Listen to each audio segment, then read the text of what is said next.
ಆಗಬೇಡ್ರಿ.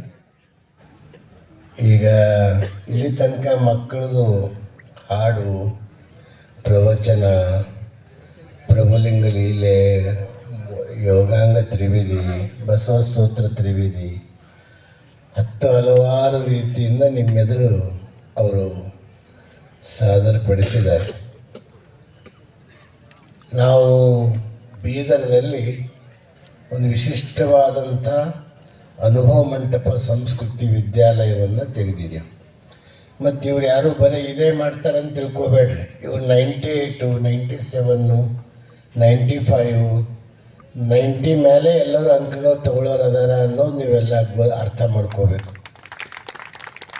ಅಪ್ಪವ್ರು ಬರೇ ಅದು ಧಾರ್ಮಿಕ ಕಲಿಸ್ತಾರ ಅಂತಲೂ ಯಾರ ಬಳಿ ಭಾವನೆ ಬರಬಾರ್ದು. ಧಾರ್ಮಿಕದ ಜೊತೆ ಶಿಕ್ಷಣದಲ್ಲಿನೂ ಇವರು ಅಷ್ಟೇ ಮುಂದರದಾರ. ಅಂದರೆ ಮನುಷ್ಯನಿಗೆ ಸಂಸ್ಕಾರ ಕೊಡೋರಿದ್ರೆ ಏನೆಲ್ಲ ಸಾಧಿಸ್ಬೋದು ಅಲ್ಲಿಕ್ಕೆ ಈ ವಿದ್ಯಾರ್ಥಿಗಳೇ ಇದಕ್ಕೆ ಸಾಕ್ಷಿ ಅದಾರ. ಅದಕ್ಕೆ ಇಲ್ಲಿ ನಾನು ಈ ಮಾತಿಗೆ ಯಾಕೆ ಹೇಳ್ತಾ ಇದ್ದೀನಿ ಅಂದ್ರೆ, ನೀವು ನಿಮ್ಮ ಮಕ್ಕಳನ್ನು ಅಲ್ಲಿ ಸೇರಿಸ್ಬೇಕಾದ್ರೆ ಇದೇ ತಿಂಗಳ 8ನೇ ತಾರೀಕಿಗೆ ಪರೀಕ್ಷೆ ನಡೀತಾವೆ. ಮಾರ್ಚ್ 8ನೇ ತಾರೀಕಿಗೆ. ಅದರಲ್ಲಿ ಯಾರು ಅತಿ ಹೆಚ್ಚು ಅಂಕಗಳು ತಗೋತಾರೋ ಅವ್ರು ಆಯ್ಕೆ ಆಗ್ತಾರೆ. ಅದರಲ್ಲಿ ಯಾವುದೇ ಶಿಫಾರಸು ಇದು ಏನೂ ಇರೋಂಗಿಲ್ಲ. ಅದಕ್ಕೆ ಆಸಕ್ತರು ನೀವು ಮಾರ್ಚ್ 8ಕ್ಕೆ ಬೀದರ್ಕ್ಕೆ ಬಂದು ವಿದ್ಯಾನಗರ ಕಾಲನಿಯಲ್ಲಿ ಇರುವಂಥ ಅನುಭವ ಮಂಟಪ ಸಂಸ್ಕೃತಿ ವಿದ್ಯಾಲಯಕ್ಕೆ ಬಂದು ಅಲ್ಲಿ ನಿಮ್ಮ ಮಕ್ಕಳನ್ನು ಪರೀಕ್ಷೆ ಬರೀಬೋದು. 5ನೇ ಕ್ಲಾಸ್ ಪಾಸ್ ಆಗಿರಬೇಕು ಮಕ್ಕಳು. 6ನೇ ಕ್ಲಾಸಿಗೆ ಪ್ರವೇಶ ಪರೀಕ್ಷೆ ಬರೀಬೇಕು. 5ನೇ ಕ್ಲಾಸಿಂದ ಸ್ವಲ್ಪ ಏನೋ ಅವು ಪ್ರಶ್ನೆಗಳು ಕೇಳ್ತಾರೆ. ಇಂಗ್ಲೀಷ್ ಒಂದು ಸ್ವಲ್ಪ, ಗಣಿತ ಒಂದು ಸ್ವಲ್ಪ, ಪರಿಸರ ವಿಜ್ಞಾನ, ಕನ್ನಡ, ಇಷ್ಟು ವಿಷಯ ಮೇಲೆ ಒಂದು 20 ಮಾರ್ಕ್ಸಿಂದು ಪರೀಕ್ಷೆ ತೊಗೋತಾರೆ. ಒಟ್ಟು 100 ಮಾರ್ಕ್ಸಿಂದ ಪರೀಕ್ಷೆ ಇರ್ತದೆ.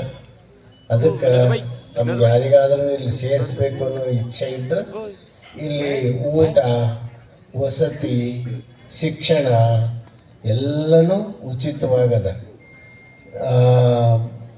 ಯಾವುದೇ ಥರದ ಫೀಸು ಇಲ್ಲ. ಅದಕ್ಕೆ ಶಾಲೆನೂ ಅಲ್ಲೇ ಅದ, ಊಟನೂ ಅಲ್ಲೇ ಅದ, ವಸತಿನೂ ಅಲ್ಲೇ ಅದ. ಬೆಳಗ್ಗೆ 5 ಗಂಟೆಯಿಂದ ರಾತ್ರಿ 10 ಗಂಟೆವರೆಗೆ ಅವ್ರ ಟೈಮ್ ಟೇಬಲ್ ಇರ್ತದೆ. ಅದಕ್ಕೆ ಆ ರೀತಿಯಾಗಿ ತಾವು ಎಲ್ಲರೂ ಆ ಕಡೆ ಆಸಕ್ತರು ಇದು ಆಗಬೇಕು ಅಂತ ಹೇಳಿ, ಈಗ ಮತ್ತೊಬ್ಬ ವಿದ್ಯಾರ್ಥಿನಿ ಭಾಷಣ ಮಾಡ್ತಾಳಂತ ಅವರ ಹೆಸರು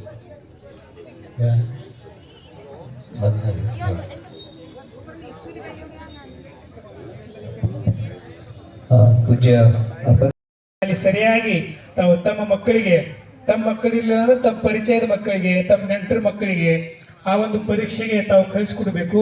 8 ತಾರೀಕಿಗೆ ಆ ಪರೀಕ್ಷೆ ನಡೀತದ.